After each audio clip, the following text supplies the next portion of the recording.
G'day everyone, welcome to another video for Old Rigs Down Under. Just a short one today on the old R600 that I did a little bit of work on.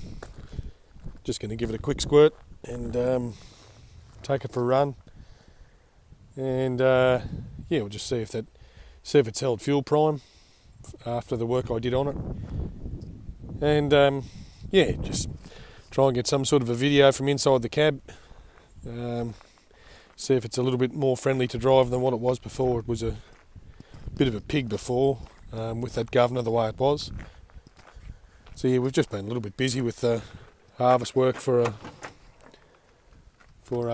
few weeks, and it's been a little bit hard to do some of this stuff without being too repetitive, just with the grain carting. So we'll bring in this small one and maybe another little one just over the course of the next week to try and keep the faithful subscribers and viewers entertained. Thanks for your patience. In what's a pretty busy time of year, we do have some good content coming up in the new year when the main work settles down a bit. We've got a couple of old V8 engines to get fired up, and yeah, so there'll be a little bit more interesting information anyway. Righto. Now, it's got a key in it, but there's no charge in that battery. So what someone's done, they've put a start button on it, which, you know, probably, I think this is from memory, I think it's a 75 model. So it's probably right on the crossover of having a key as well as having a button. The old excuse me, the 74 models with the steel dash and the early 75 models with the steel dash had a push button. So what someone's done is they've just hooked this push button starter up to the base of the air solenoid, where you'd normally put the pencil up, put a screwdriver up the guts of it to get it started. They've just put an air supply up there, so it does the trick anyway, but we'll just see if it wants to go. First go, how's that? So obviously that injector pump's holding really good fuel prime. Very happy with that. Always a little bit of an unknown, especially for something that's going to sit around a little bit as well. But that's excellent, that's really good. It's warm enough here at the moment. It's probably 16 or 17 degrees, which is cold for summer, but you know, it's all right temperature wise. So an engine's always going to start all right in that sort of temperature, but yeah, it obviously probably tells us that the engine's in reasonable nick anyway. So, but that's good. I'm quite happy with that. I put a little bit of air into that before because there's a leak in the system somewhere, which we haven't really gone looking for just yet. So I just put a full tank of air into it, and I didn't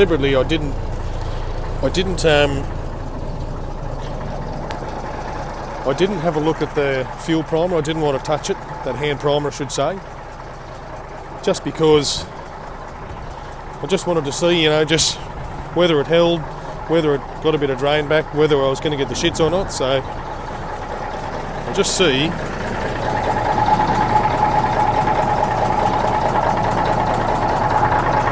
Where my finger is there, right, that's your air start solenoid, and what they've done, they've put this air line in. That comes from the silver button in the cabin. So normally that's just an open hole there, and you put a pen or a pencil or a bloody little screwdriver up the guts of it, and it lifts the solenoid off its seat and allows air to go through. So yeah, it's a bit of a funny setup, but yeah, it works anyway. Pretty good for having no battery, but yeah, so anyway, I was actually quite impressed with that. I didn't know if it'd go or not. I did put another hand primer on it, and I think when that pump was done up, they did the governor and calibrated it. And I think they might have recupped the seats in the lift pump as well. So like in the actual mechanical lift pump part of it. So yeah, but all in all, that's a pretty good result. She's a little bit slow to build the wind up, this one, so that could be the unloader valves in the compressor a bit sticky. It could be a bit of a blockage in the discharge line. Could be a porous discharge line.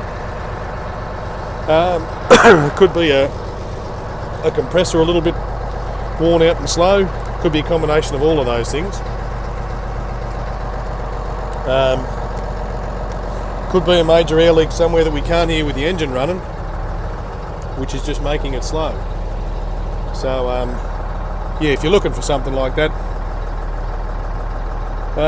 there's a number of different things to start on. Don't just start with replacing the compressor, because you can put a new compressor on there and still have a blocked line or still have a porous line that wants to give way or start losing, losing air under pressure. So yeah, anyway, she's slowly coming up a bit. Had trouble with this window last time, so I'm just being a little bit careful with it. I wound the bloody thing down and it dropped out of its track at the bottom, so I just had to pull the guts of the door apart. Thankfully it came apart okay and wasn't too bad, but anyway.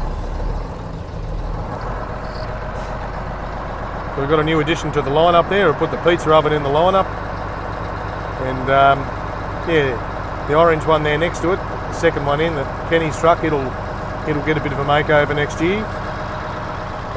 We want to do a little bit to the cool power at the end next year, and maybe there's a couple of V8s in there too, which might get a bit of a heart transplant, which would be good. So plenty of big plans anyway. So anyway, we'll get through harvest and this little bit of a cooler snap, and hopefully we'll be back to carting grain tomorrow or the next day, and we can rip in and get a little bit done before Santa Claus comes. Yeah, and then we can just sort of get back into giving you a little bit more regular content, a little bit better content. Yeah, and be doing a little bit of work on improving the viewing and quality and all the rest of it. Just probably doing a little bit more mechanical stuff like I mentioned earlier. Let's see if this thing wants to select the gear or not.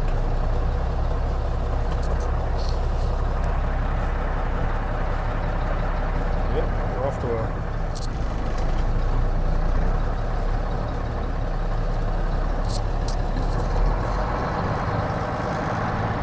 it's fairly quick, this old thing. It's got 417s with a 12-speed overdrive, so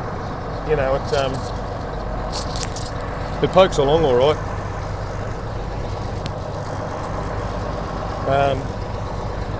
Power assist steering, so there's about 275 turns lock to lock.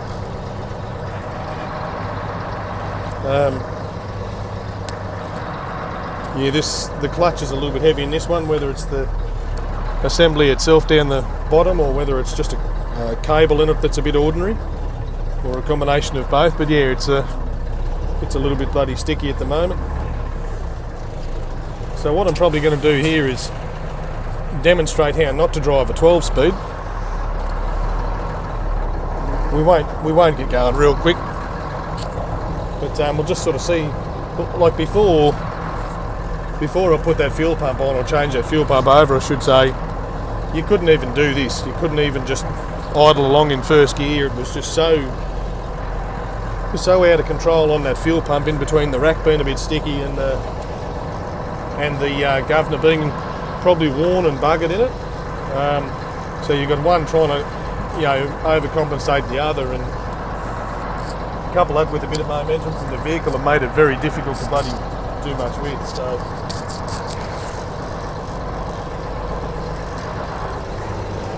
anyway, it looks like the coast is clear traffic wise. That's a pretty reasonable start.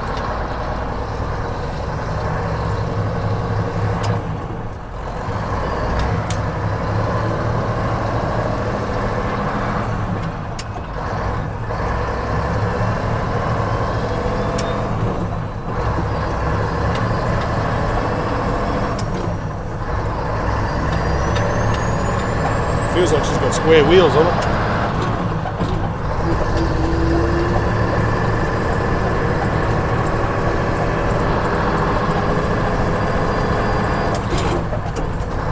A little bit rough on that one, but anyway.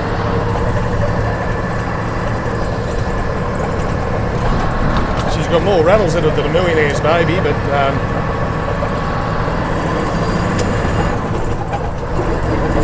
the doors squeaking and the bloody cab mounts are squeaking, and it's just beautiful at the moment. Feels like the air cleaner's loose in it, but anyway, it's all part of the fun. I might just wind this big girl up and see what she wants to do. Don't know if we'll get into fifth. She hasn't got the safest set of steer tyres on it, so we've got something that's a bit smoky there. It might be a mud flap, I reckon, so I'll just pull up and have a bit of a look at that.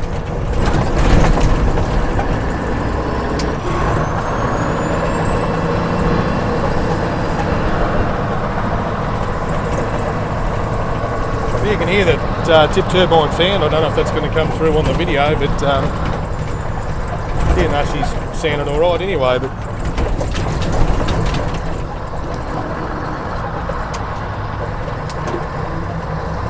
yeah, once we do a little bit of work on this thing, like just do some door seals and hinges and cab mounts and things like that, probably put some new tyres on it. It will improve it out of sight. You've got to get all those rattles and squeaks out of them, otherwise they just give you the shits. That's most of my fleet at the moment.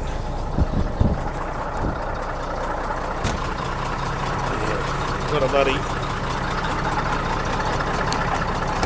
mud flap there, just giving us a bit of grief. I think that's all it was. He doesn't look too bad. No brakes dragging, no nothing like that. Haven't got any air in the back tyres anyway, so they should be pretty right. Nah. Probably a little bit paranoid about some of the sounds and smells and things.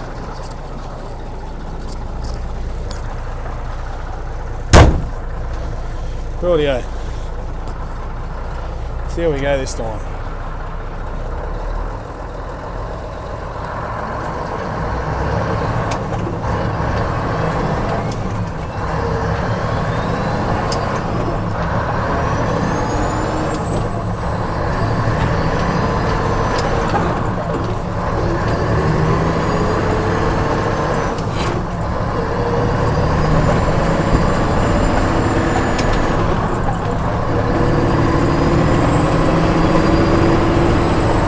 Tough on this one. There's about 10 different ways you can get that shift to go in, and you'll probably stuff it up each of them as well.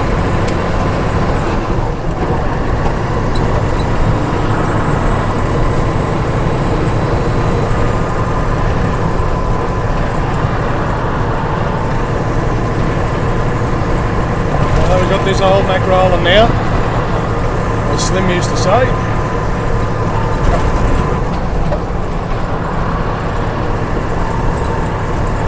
Just take him a bit steady on the hill and make sure we don't meet anyone on the top. That's usually the only place we will meet someone.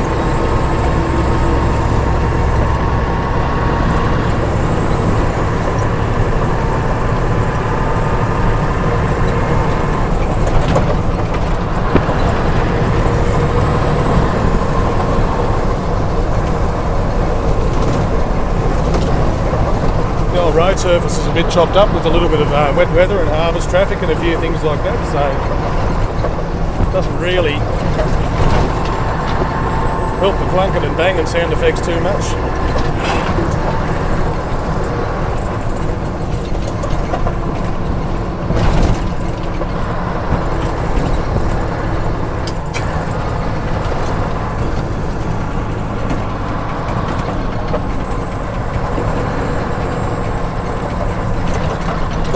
Quite happy with the way it's the way that sort of accelerator feels in it anyway. It's bloody miles better than what it was before.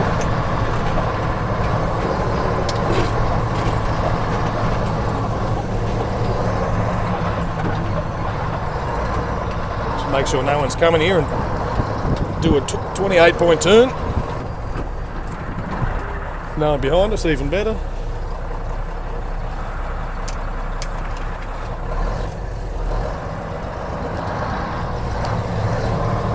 So that's in second gear reverse here in the 12 speed.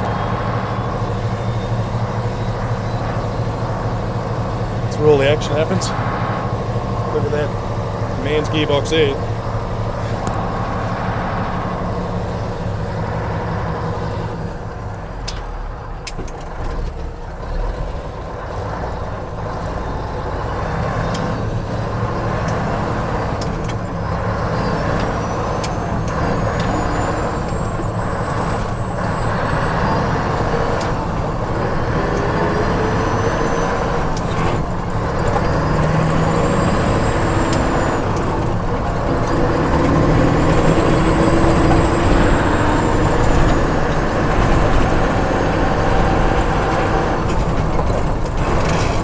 Missed that one nicely.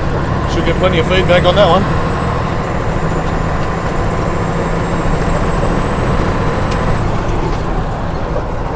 Going from that 4th high into 5th low.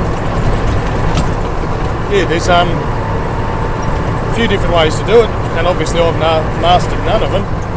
But yeah, you can flick the button back to low on the way through, or you can flick it to low just as you're pulling it out of 4th and going into 5th, or you can bring the stick down from 4th into 5th, almost as if you're changing a full gear, and then at the last split second, pardon the pun, you just drop it back into low there as it's falling into gear, so or as it's gone into gear. So, like I say, a few different ways of doing it, and after 20 years, I'm still trying to master it. But yeah, each truck's a bit different. I used to have a superliner with an air with a air accelerator, and with the 12-speed in it, that was geared way too fast. But I actually got used to it. Even though it was probably a mongrel of a thing to drive, yeah, but it's just whatever you're in for any length of time, you get a bit of practice on, and yeah, you can sort of, I wouldn't say master it, but you just get comfortable with it. And oh yeah, oh, Camelback just showing off its travel, and I think it travelled off the ground that time. But yeah, this whole thing would be pretty good with a low loader on it or something like that. A little bit of weight. I think that's what it needs. Settle it down a little bit. Yeah, the only way you'll settle a set of 44s down on an old Mac. But anyway, it's all part of the fun. So, but really, like, it sort of drives, you know, for control on the accelerator. Apart from the bloke who's driving it, I think it's pretty bloody good. So. Once a few of the ride issues are sorted out, I think it'll actually sort of become pretty good to drive. Have to do something about those brakes too, wanting to grab up a little bit there, but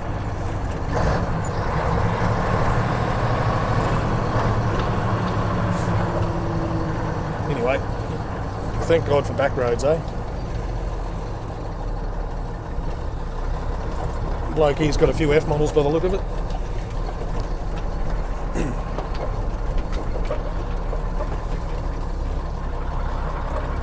But anyway, I would call that a success. We made it back in one piece. We didn't catch on fire. We didn't blow a steer tyre. The thing started first go with a little bit of help from the compressor. And yeah, been able to bring you a bit of a different video, and lots of potential feedback for that for the dodgy driving of the 12 speed. But anyway, I hope it's not too boring for you. Once we get it driving a little bit better, probably get my brother over here who can actually who can actually drive one of these things pretty well, and we'll clean up some of the the cab and the tyres, and put some door rubbers in, a few things like that, get some of the rattles out of it, and actually do a decent video on watching from the passenger seat just what the 12 speed's like to shift, and